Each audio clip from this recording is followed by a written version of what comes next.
Domingo 3 de octubre. El ministerio de Moisés. En toda la Biblia se siente la presencia de Moisés, y aunque no se lo menciona hasta Éxodo 2:2, él escribió el libro de Génesis, la narración autoritativa y fundamental de Dios acerca de quiénes somos, cómo llegamos aquí, por qué las cosas están tan mal y aún así, por qué podemos tener esperanza de todos modos.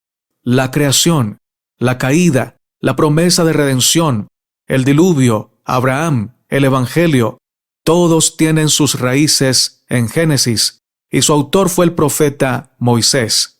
Es difícil medir adecuadamente la influencia que este hombre, para nada perfecto, pudo ejercer para Dios porque amaba al Señor y quería servirlo.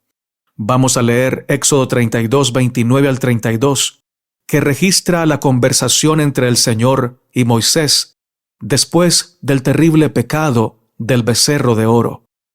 ¿Qué percepción nos da esta historia sobre el carácter de Moisés y por qué, a pesar de los defectos que tuvo, el Señor pudo usarlo de una manera tan poderosa?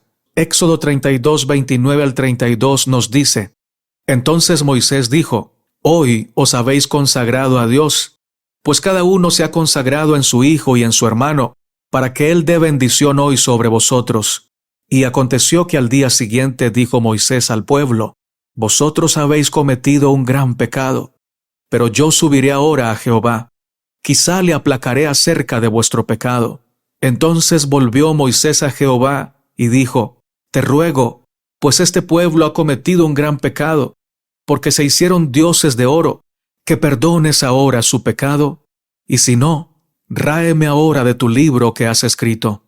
Aunque Moisés no tuvo nada que ver con el pecado del pueblo, trató de interceder por este pueblo pecador, e incluso estuvo dispuesto a perder su alma por ellos. Curiosamente, en Éxodo 32:32, cuando Moisés le pide a Dios que perdone sus pecados, el verbo en realidad significa cargar. Por lo tanto, Moisés, al entender la gravedad del pecado y lo que se necesitaba para expiarlo, le pidió a Dios que cargara con el pecado de ellos. Y eso se debe a que esta es la única manera, en última instancia, en que cualquier pecado puede llegar a ser perdonado. Por lo tanto, al principio de la Biblia, tenemos una poderosa expresión de sustitución, en la que Dios mismo, en la persona de Jesús, llevará sobre sí todo el peso y el castigo de nuestro pecado.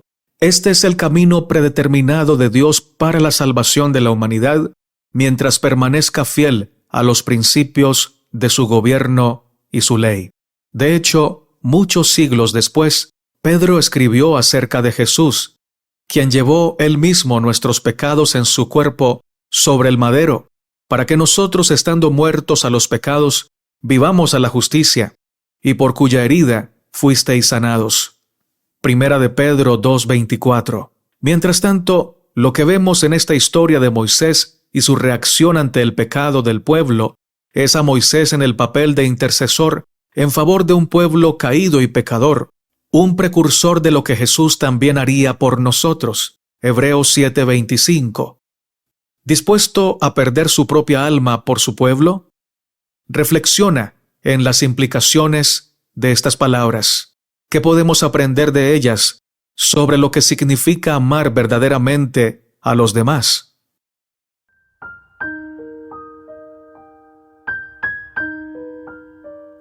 Y todos comieron el mismo alimento espiritual, y todos bebieron la misma bebida espiritual, porque bebían de la roca espiritual que los seguía, y la roca era Cristo. Primera de Corintios 10, 3 y 4. Los grandes estudiosos de la Biblia afirman que la figura central del libro de Deuteronomio es Moisés. Sin embargo, los que saben que la Escritura debe ser discernida espiritualmente, aceptamos que Moisés es solo un instrumento en manos de Dios, que este líder fue levantado para ser un tipo o un símbolo de Cristo. La vida de Moisés fue una representación en sombra que apuntaba a la realidad de Cristo, cuando éste se iba a encarnar para traer redención a la humanidad. Deuteronomio es un libro rico en sabiduría divina porque Cristo se reveló en él como la roca, como el creador, como el sustentador, el guía de su pueblo. Hemos de ver y oír a Cristo en todas las obras portentosas y dichos poderosos que en Deuteronomio se le atribuyen a Moisés, porque en definitiva Cristo era y es el autor y consumador de la ley, la santidad y la fe. El espíritu de profecía nos dice, Cristo combina los dos símbolos, Él es la roca y Él es el agua viva. Las mismas figuras bellas y expresivas se conservan en toda la Biblia. Muchos siglos antes que viniera Cristo, Moisés le señaló como la roca de la salvación de Israel. El salmista cantó sus loores y le llamó roca mía y redentor mío, la roca de mi fortaleza, peña más alta que yo, mi roca y mi fortaleza, roca de mi corazón y mi porción, la roca de mi confianza. En los cánticos de David, su gracia es presentada como aguas de reposo, como delicados pastos, hacia los cuales el pastor divino guía su rebaño. Y también dice, tú los abrevarás del torrente de tus delicias, porque contigo está el manantial de la vida. Y el sabio declara, arroyo revertiente es la fuente de la sabiduría. Para Jeremías, Cristo es la fuente de agua viva. Para Zacarías, un manantial abierto. Matutina a fin de conocerle. Capítulo del lunes 18 de enero. El agua viva. Primer párrafo. Domingo 3 de octubre. El ministerio de Moisés. Hay una frase del espíritu de profecía con la que me gustaría comenzar la lección de este día. No tiene límite la utilidad de quien, poniendo el yo a un lado, da lugar a la obra del Espíritu Santo en su corazón y lleva una vida dedicada por completo a Dios. Libro La Maravillosa Gracia, capítulo para todos los que creen. Primera parte del párrafo 3. Tarea para ti y para mí. Escribamos esta frase en una tarjeta y meditemos en ella todo el día. Sabes que Moisés puso su yo a un lado. Se entregó plena y constantemente en las manos de Dios. Y su vida, su carácter, su ministerio testifica de la gran utilidad que tuvo. Escribió los primeros 5 libros de la Biblia. Escribió también el libro de Job. Escribió el Salmo 90. Fue el instrumento de Dios para sacar a Israel de la esclavitud, para entregar a Israel la santa ley de Dios, para diseñar el tabernáculo, para mostrar de muchas maneras la gloria de Dios. He aquí un ejemplo grandioso de lo que Dios puede hacer con un hombre y una mujer que renuncian a sí mismos, que se niegan a satisfacer sus deseos carnales y sus pecados predilectos, con el fin de entregarse en las manos de Dios y dejar que Él haga su voluntad en ellos. Éxodo 32, 31 y 32 dice lo siguiente. Entonces volvió Moisés a Jehová y dijo, Te ruego, pues este pueblo ha cometido un gran pecado, porque se hicieron dioses de oro, que perdones ahora su pecado, y si no, ráeme ahora de tu libro que has escrito. El oscuro evento de la idolatría de Israel, construyéndose un becerro de oro, nos muestra varios puntos importantes.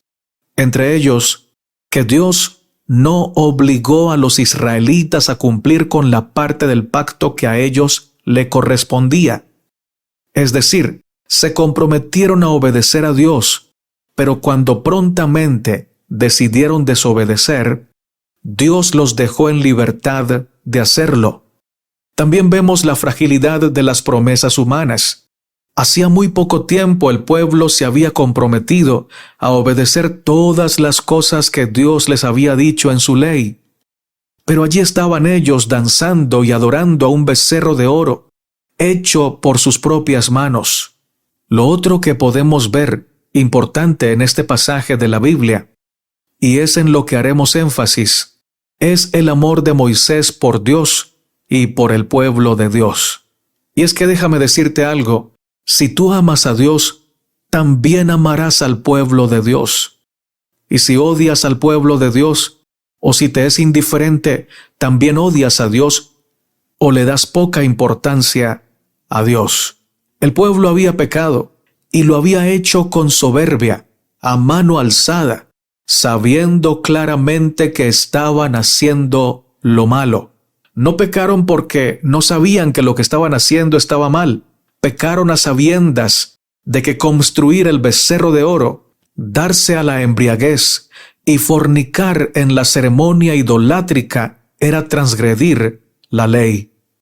Moisés está consciente de que el pueblo debe ser castigado, pero se pone entre Dios y el pueblo culpable.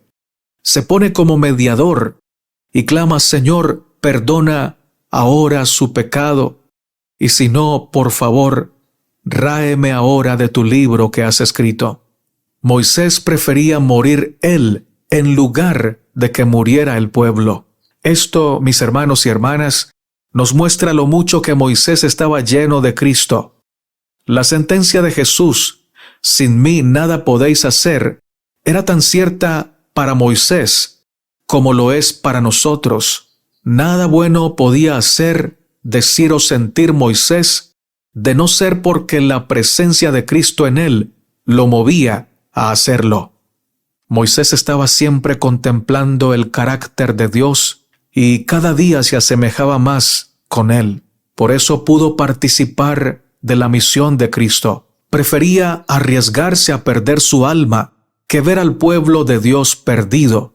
Carga sobre mí el pecado de este pueblo, dijo Moisés. Y cuando dijo esto, Moisés lo dijo porque estaba lleno del amor de Cristo. El ministerio de Moisés fue un ministerio absolutamente escondido en Cristo, que reflejó a Cristo. Este líder tuvo una vida en la cual la gracia de Dios fluyó abundantemente para su pueblo y para todo el mundo. Cristo es el que cargó el pecado de su pueblo para redimirlo. Así pues, el ministerio de Moisés apunta, señala y proclama la gloria de Cristo.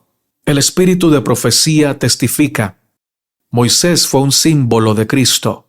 Como intercesor de Israel, veló su rostro porque el pueblo no soportaba la visión de su gloria. Asimismo, Cristo, el divino mediador, veló su divinidad con la humanidad cuando vino a la tierra. Si hubiera venido revestido del resplandor del cielo, no hubiera hallado acceso a los corazones de los hombres debido al estado pecaminoso de éstos. No habrían podido soportar la gloria de su presencia. Por lo tanto, se humilló a sí mismo, tomando la semejanza de carne de pecado, para poder alcanzar y elevar a la raza caída. Patriarcas y Profetas, capítulo 28. La idolatría en el Sinaí. Último párrafo.